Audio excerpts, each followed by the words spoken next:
Marinheiro, encosta o barco, que a morena quer embarcar. Eu não sou daqui, eu não sou dali, eu sou do Pará.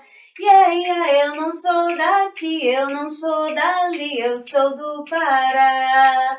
Se a menina que conta a história se debruça pela janela, se olha, meu bem, não olha, vivo olhando pra ela. Se olha, meu bem, não olha, vivo olhando pra ela. Marinheiro, encosta o barco, que a morena quer embarcar. Eu não sou daqui, eu não sou dali, eu sou do Pará. Eu não sou daqui, eu não sou dali, eu sou do Pará. Era maio de 1987 e eu ia finalmente virar anjo. Que nem no poema da Adélia Prado. Mamãe já tinha arranjado tudo. Fazenda de tafetá porque ela achava esse tinha um tecido muito arregalado. O que eu na época concordava. Coroa de estrela, porque essa coisa de menina vestida com grinalda parecia uma noiva em miniatura. Mamãe também mandou o vídeo lá da capital. Uma caixa enorme de penas de pato branca, para que a gente pudesse construir as asas de anjo. Eu ia finalmente coroar Nossa Senhora do Rosário. E caso você não saiba o que isso significa, para uma criança do interior de Minas Gerais, coroar Nossa Senhora do Rosário é o mesmo que ganhar na loteria.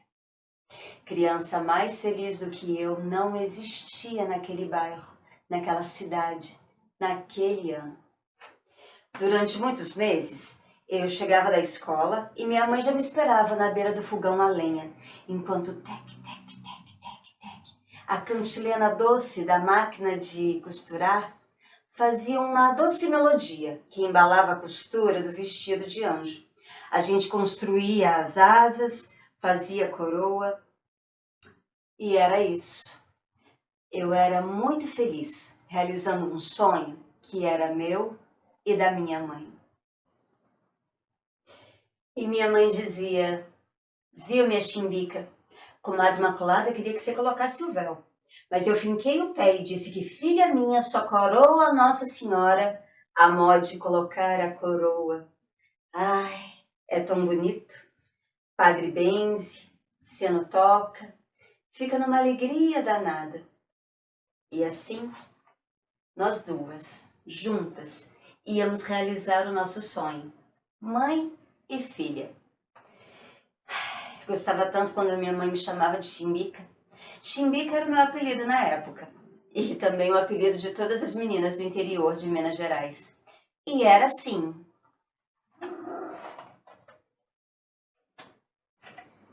E no fim da tarde, quando eu terminava de ajudar minha mãe a fazer o meu vestido de anjo, eu saía correndo, feito uma pipoca pela rua. Media a rua de cima e embaixo e falava para quem encontrasse: Mariquinha, você sabe quem é que vai colocar a coroa em Nossa Senhora do Rosário esse ano? E ela respondia: eu sei, todo mundo sabe, o bairro inteiro sabe. E eu não me dava por satisfeita e repetia: Mariquinha, Mariquinha, Mariquinha. Até que a pobre se irritava e fazia a língua. E eu seguia. Seu Efigênio? Ô, seu Efigênio, tudo bem? O senhor sabia que esse ano eu vou colocar a coroa em Nossa Senhora do Rosário? Quem coloca a coroa em Nossa Senhora do Rosário reza 2 vezes. O senhor bem que podia me dar um pouquinho de pipoca, né? Eu ando merecida. E o seu Efigênio enchia uma bacia enorme da pipoca mais gostosa que eu já tinha comido em toda a minha vida. E eu seguia. Oi, dona Imaculada, sabia que esse ano eu coloco a coroa em Nossa Senhora do Rosário? E quem coloca a coroa em Nossa Senhora do Rosário reza 2 vezes. Dona Imaculada dava um sorriso, com aquele sorriso largo que ela tinha, e me dava de presente umas boas patacas de doce de leite que tinham formato de losango. e que até hoje eu nunca mais achei um doce de leite com aquele doce, o doce gosto da infância. E eis que chega o grande dia, e eu que mal podia dormir de tanta ansiedade, já acordei no outro dia cedinho, espreguiçando, cortando a casa inteira. Percebi que o fogão ainda não tinha sido aceso, a cozinha estava escura, e qual não foi a minha surpresa? Quando eu entrei no quarto da minha mãe e percebi que ela estava lá, parada, olhando para o nada, com as mãos em cima do colo. Ô, minha chimbica, fica tranquila, viu? Mamãe acordou com a pressão alta, mas a sua irmã vai te vestir e o padrinho e a madrinha vêm te levar na coroação. Vai ser lindo, do mesmo jeito. Imagina se eu não ia ficar triste. Aquilo era um sonho meu e da minha mãe durante muito tempo. Colocar a coroa em Nossa Senhora do Rosário. Mas, paciência, não é? Logo, logo, ouvi a buzina do chevette branco do meu padrinho Armando. E era um carro tão bonito, tão elegante. Dentro dele cheirava lavanda. Nós despedimos da minha mãe e eu disse: bênção, padrinho. Bênção, madrinha. Bençoe, filha.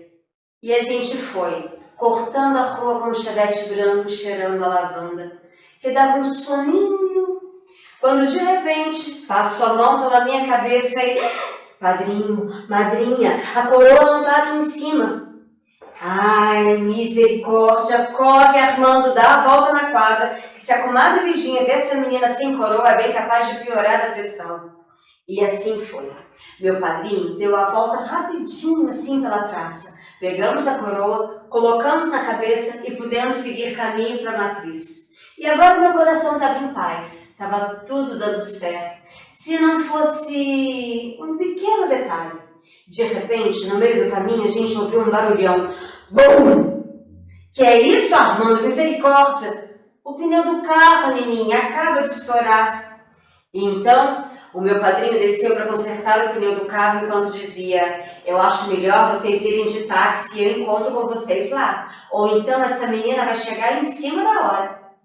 Àquela altura do campeonato, eu já estava sentada na beirada do passeio, com as mãos entre os joelhos, chorando feito um filhote desamparado. Será o Benedito que no dia mais esperado do ano, o dia mais importante da minha vida, tudo achou de dar errado? O dia inteiro achou de ficar enviesado?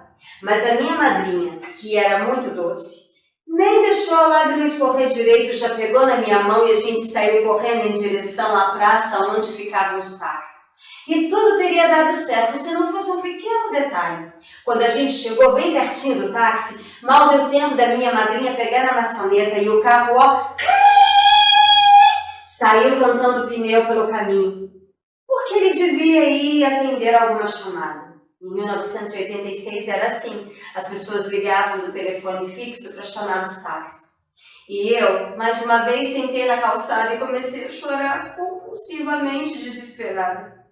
Mas a minha madrinha enxugou as minhas lágrimas e disse: calma, a próxima praça de táxi fica ali, a uma quadra.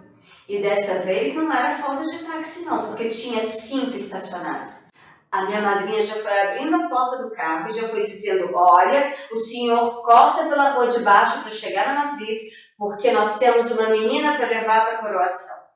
E o taxista, já entendendo o que estava acontecendo, fechou a porta e nos atendeu com um sorriso.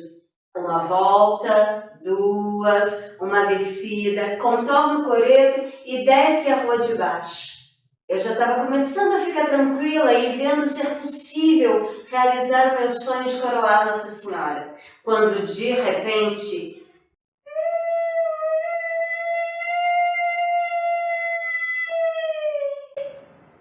a cancela do trem se fecha na nossa frente. E o trem, que nunca passa no domingo, achou de passar naquele dia. Mas será o Benedito que no dia que eu vou realizar o meu sonho, tudo dá errado. Diacho de trem de todo tamanho que nunca terminava de passar. Deu 5 minutos nada, 10 minutos nada, 15 minutos nada, 20 minutos nada, meia hora. E finalmente o último vagão do trem resolve passar. Àquela altura eu já estava duvidando que eu ia conseguir colocar a coroa em Nossa Senhora do Rosário. Mas o taxista olhou para minha madrinha e disse: olha, o que eu posso fazer é deixar a senhora na casa do seu João, sacristão. A senhora conta tudo o que aconteceu e explica para ele. De repente ele deixa a senhora passar ali pela casa dele, pelo quintal dos abacateiros. E assim fizemos. E aí, depois de tanta correria, a gente finalmente chegou na porta da casa do sacristão. A minha madrinha explicou tudo, tintim por tintim, o que tinha acontecido. E ele deixou a gente cortar pelo caminho dos abacateiros que ficava num bosque, que ligava os fundos da casa dele até o pátio da igreja. A gente foi se desviando com medo de que um abacate caísse em cima da nossa cabeça. Mas na verdade eu tinha medo mesmo é que um abacate caísse no meu vestido branco que tinha sido feito com tanto carinho e cuidado. A essas alturas, eu já estava toda desgrenhada, cheia de carrapicho nas meias e na barra do vestido, a asa torta, o cabelo todo amarfunhado. E quando finalmente a gente conseguiu chegar no pátio da igreja, a minha madrinha ajeitou as minhas asas, arrumou a coroa, ajeitou o cabelo e disse: tá tão bonita, minha chimbica. Comadre Beijinha ia ficar muito orgulhosa de você. E a gente foi então e entramos dentro da igreja. Qual não foi a minha surpresa que olhamos para um lado, olhamos para o outro lado e ninguém por ali. Quando, de repente, o padre Lário veio vindo lá da sacristia e, já entendendo o que estava acontecendo, disse: as duas mocinhas elegantes estão muito adiantadas para a coroação de Nossa Senhora, que acontece domingo que vem. Nesse momento, a minha madrinha e o padre Lário deram uma gargalhada tão alta que encheu toda a sacristia. Vejam bem, minhas queridas, esse ano a coroação de Nossa Senhora do Rosário vai acontecer no segundo domingo do mês. Hoje ainda é o primeiro. E os dois, o padre Lário e a minha madrinha, riam tanto, mas tanto, mas tanto, que a gargalhada deles ocupava toda a sacristia. Já bom, eu fiquei lá, parada, olhando para o nada, com cara de tacho, com cara de criança que tinha perdido o doce. E, na verdade, eu tinha mesmo.